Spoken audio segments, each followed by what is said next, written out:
All right, good tips, Jeff. Right into our WDSU first warning weather.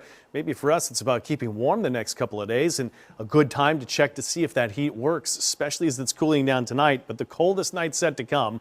Check out these stats, though. First, we're going to go with the currents after this. It seems to be for days and all summer up till now. It's been a record heat and near record warmth. We just went through a stretch. Today, we were 15 degrees below typical for the time of the year. Now where we stand, 40s, 50s, the 45 already into Bogalusa, 55 right here, but strong north winds. We got north winds anywhere from 10, 15, 20, 30 mile per hour winds averaged over a couple minutes, gusting to near 40 at Lakefront. That's why wind advisory is in place. This is one reason why it's a weather impact day.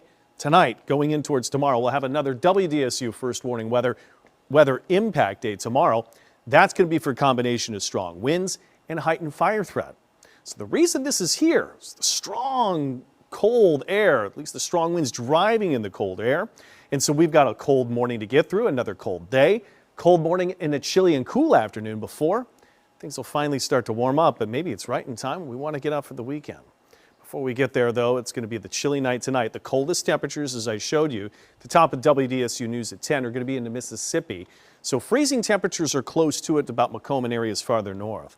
We got temperatures, I say, for the North Shore could come close to freezing. You might think, well, that's a setup for frost.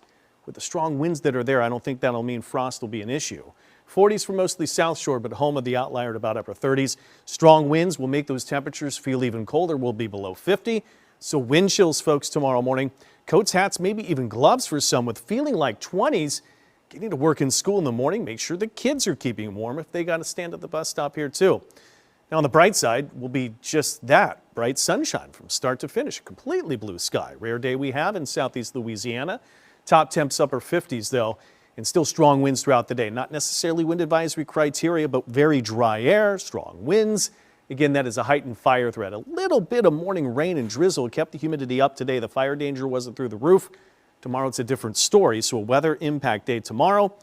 And then also coming into Thursday morning, this is where the coldest air should set in. The winds relax enough. I think we're near freezing and just below South Shore, and then home down to 38 but 40s. You say, what's the difference here? When I put in the winds, you can see we don't have any winds off water North Shore, and then the winds wrap around the water into Houma, but we have winds off Lake Pontchartrain, Lake Bourne, and then off the Gulf to keep temperatures in the 40s for many here. So that's the big difference in temperatures Thursday morning, and then you got wind chills there too. Let's extend the forecast as we get to Thursday afternoon. We got temperatures finally starting to warm. We're into the mid 60s here. And then we finish out the week. We head into the weekend, and actually we're feeling fine. Temperatures back to the lower 70s by Saturday, upper 70s to near 80 by Saturday into Sunday.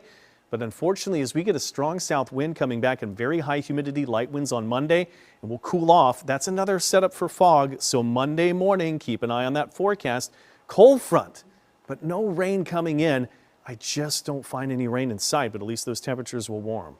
Quick look at the forecast because the Caribbean still has a chance of some possible tropical development, maybe a tropical depression. You can see this track would take it into Central America and Nicaragua, but as you take a look at what's happening here, there's little organization. It's a very broad storm.